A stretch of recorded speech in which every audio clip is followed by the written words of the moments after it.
Bem, pessoal, vamos falar aqui direto do texto sobre a semiose. Então, primeiro pegando um texto aqui do Fernando Pessoa, texto chamado Isto, super bacana, e a gente vai encontrar a semiose e os processos da semiótica aqui dentro, tá? Então a gente vai começar aqui, ó. Dizem que finjo ou minto tudo que escrevo. Então, se a gente pegar aqui na ótica da representação, a gente vai pegar aqui o escrevo, como a parte representação, signo, escrita, indicadores, ícones, índices e qualquer coisa que está expresso ou registrado. Então, o finjo ou o minto seria a potência ou, na verdade, o objeto, o conteúdo, o motivador, a energia semântica ou energia motivacional que leva à escrita.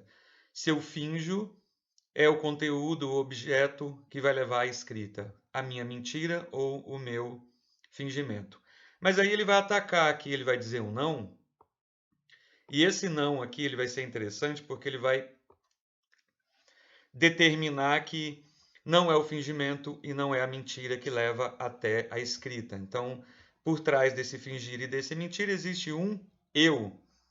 Eu escrevo. Esse eu aí se a gente não sabe se é o eu Fernando Pessoa, se é o eu autor, o eu enunciador e tanto faz.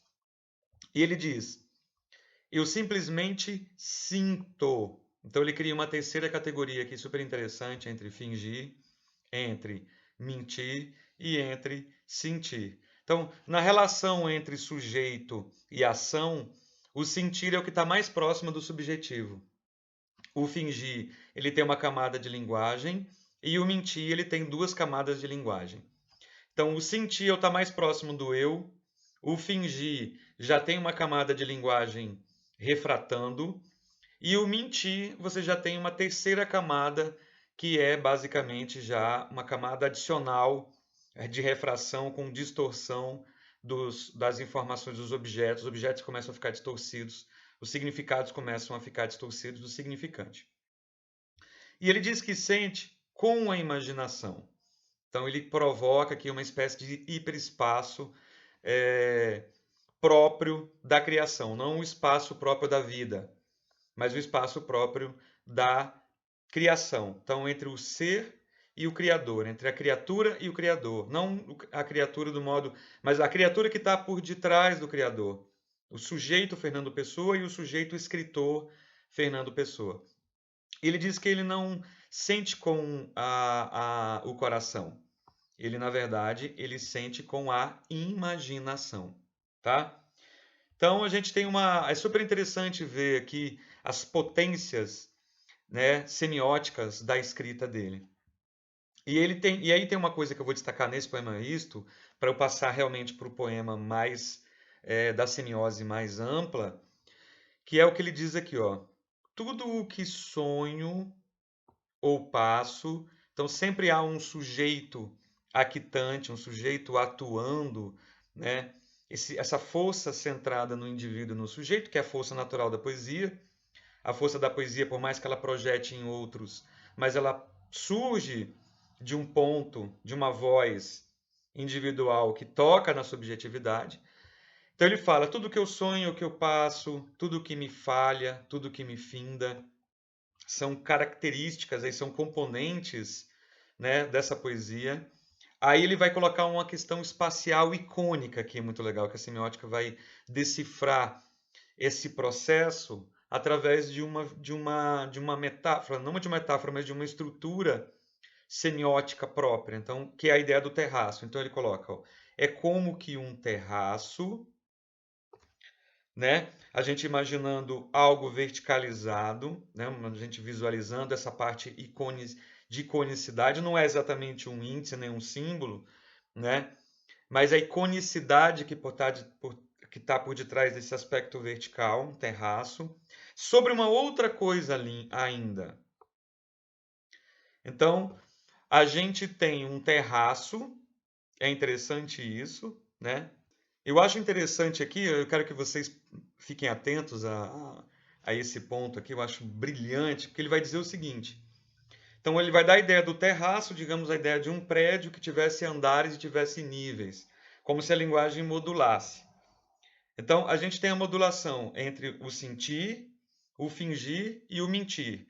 Então o primeiro andar é o sentir, o segundo andar mais distante do denotativo, né? O segundo andar é o fingir, onde eu já tenho um nível de opacidade, de refração, eu acabo, né, alterando um pouco os signos e aumentando um pouco o volume, né? Criando hiperlativo. Se eu falar assim, por exemplo, o que é o fingir? De repente eu estou sentindo uma dor, mas eu amplio essa dor. Então estou fazendo alguma alteração e modulando, né, o nível semântico. E mentir, que é o nível supremo, que é quando eu tenho uma segunda camada, né? Então ele dá essa ideia de terraço, de andares. Primeiro andar, segundo andar, terceiro andar. É esse caráter modalizante da linguagem. Esse caráter estrutural da linguagem e modalizante primário, secundário, terciário. E ele diz: é como que um terraço sobre outra coisa ainda, e essa coisa que é linda. Então, quando ele coloca um terraço, que a partir é a ideia que a gente mensura, a gente consegue visualizar e mensurar a construção, mas quando ele diz essa coisa acima do terraço, é essa coisa ainda, me dá a ideia do devir. Eu vou deixar aqui o devir, que é o vir a ser, da semântica e da própria literatura. A busca pelo significado perfeito, a busca pela batida perfeita, a busca pela pedalada perfeita, a busca pelo sentido perfeito, que não tem o sentido perfeito. Ele é um devir, é um vir a ser, um vir a ser. A conclusão é um vir a ser. Vai vir, mas não vem. Mas a busca que é a perfeição, né? E aqui ele vai fazer uma sacada, por isso que ele é Fernando Pessoa, uma sacada genial que ele vai dizer assim: por isso escrevo em meio do que não está ao pé, livre do meu enleio, sério do que não é, sentir, sinta quem lê. Né? Então aqui a gente poderia explorar mais aqui aspectos, muito mais aspectos daqui, mas nessa semiose entre o sentir, o fingir e o mentir. A construção desse signo, né? O que ele escreve, a construção desse signo que ele escreve, essa semiose de transformar o fingir, o mentir e o sentir, né? Esses objetos que vão transformar na escrita, né? Articulada pelo campo da imaginação, que vai ser construída, edificada, por meio de índices, não de índices, na verdade, quando eu falo de terraço, por meio de ícones. E depois a gente nasce um interpretante. Então, é uma semiose perfeita entre objetos, entre signos e entre interpretante. Então, aqui, sentir, sinta quem lê. Quem é esse que lê? Quem é esse intérprete que lê? E quem é esse interpretante que lê? Que construção? Então, ele está indicando o quê? Que o que ele escreve é signo-objeto e o interpretante é essa construção do sentir, né? Que vai estar naquele que lê. Então, ele traz para dentro do poema o interpretante. Isso é muito, muito, muito interessante. E aí, nós podemos aqui passar para um próximo poema do Fernando Pessoa, que deve estar provavelmente aqui em cima, que é um poema super conhecido, que é o próprio Autopsicografia, já muito trabalhado, debatido, surrado, mas que traz para a gente uma semiose muito bacana e o caráter modalizante. O que é a semiose, nesse caráter infinito de vir a ser de sentido, o que ela pode trazer para a gente em caráter de modulação semântica, de evolução da linguagem, né? De sair do campo denotativo e ir para um campo conotativo super amplo. Então, a gente começa já com a frase clássica de que o poeta é um fingidor, e naturalmente ele enquanto artista, ele não pode pegar exatamente o que sente e colocar no prato, ele vai pegar o que sente. Nesse processo do que ele sente e colocar no prato, você já criou uma semiose, porque você transformou o sentir, objeto, em signo para oferecer, né? Você só pode comer o alimento que você prepara, ou você só pode escutar ou ler os signos que são prolatados pelo poeta ou pelo artista ou por nós, né? O que a pessoa não sente o nosso pensamento ou nossa emoção. A pessoa, ela lê os nossos signos. E a partir desses signos ela vai construir a própria percepção de sensação. Esse mediador do signo, ele pode que é muito interessante para a semiose, que a gente deve entender. Então volto a falar disso, quer dizer, o indivíduo ele não vai sentir a emoção ou o sentimento de alguém que está falando. Ele vai captar o signo daquele alguém que está falando e vai construir a própria emoção, o próprio significado, o próprio sentido. Então, quando ele diz aqui, ó, a gente vai começar a numerar esse caráter, que ele diz assim, finge tão completamente que chega a fingir que é dor.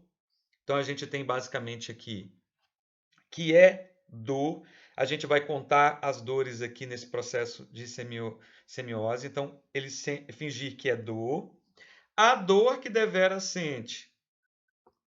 Então, a gente aqui já começa a perceber duas dores. Então, o poeta ele finge, que ele chega a fingir que é dor, a dor que devera sente. Então, a gente tem duas distinções aqui. A dor verdadeira, a dor que o poeta realmente sente, que está no campo pessoal, inacessível, que está no campo da subjetividade íntima, aprisionada no poeta e ninguém pode captar. Só que o poeta vai fingir esta dor para a gente. Então, você vai ter. E aí entra a palavra fingimento. Ele vai falar da dor dele, mas a dor falada do poeta não é a dor realmente que ele vai sentir. Porque é impossível nós captarmos o interpretante senão pelo signo. A chegada no interpretante ela passa pelo signo. Eu não vou conseguir nunca descobrir o que uma pessoa sente efetivamente, a não ser o que ela diz que sente, ou o que os indícios, o que os ícones, o que os sinais semióticos, semiológicos, fisiogonômicos vão nos dizer. E aí a gente vai surgir agora aqui de modo super bacana o interpretante.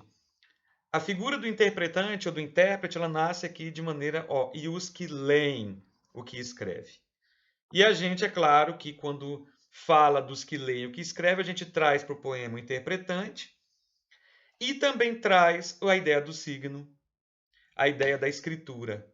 E deixa de lado a ideia do indivíduo escritor que não está mais presente.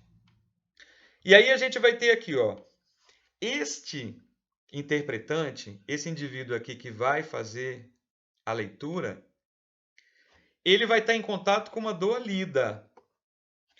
Eu acho legal que ele coloca aqui dor lida, que é a dor que está escrita, que é o dor signo, que é a dor signo, que é a dor representação, que é a dor designatum, designando, né? Veículo sígnico, veículo de comunicação. A dor lida, a dor do poema, que já não é, como ele está dizendo, que não é as duas que ele teve, que não é a dor sentida do poeta e nem a dor fingida do poeta, já é uma terceira dor, que é a dor lida, sai do eixo do poeta, do indivíduo poeta, e vai para o eixo da gente.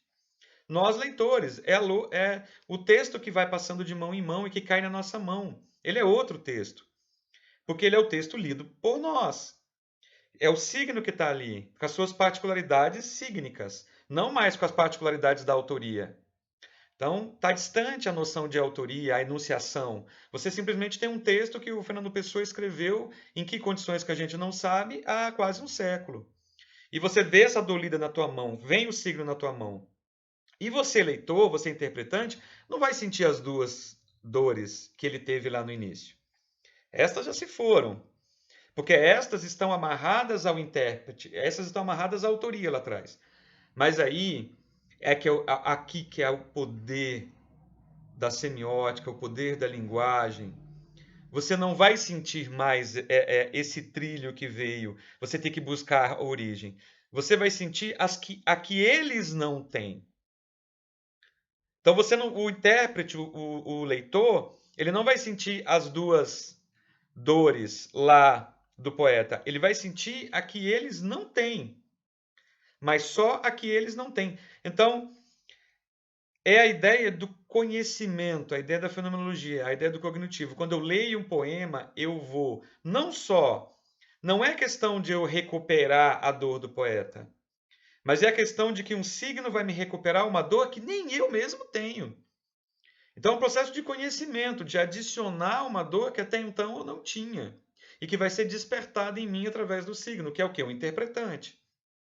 Então, quando eu faço a leitura de um poema e aquela emoção que eu estou construindo como interpretante, ela é além de todas essas que eu tinha lido e, inclusive, além das que eu tenho domínio, porque ela é um caráter de conhecimento.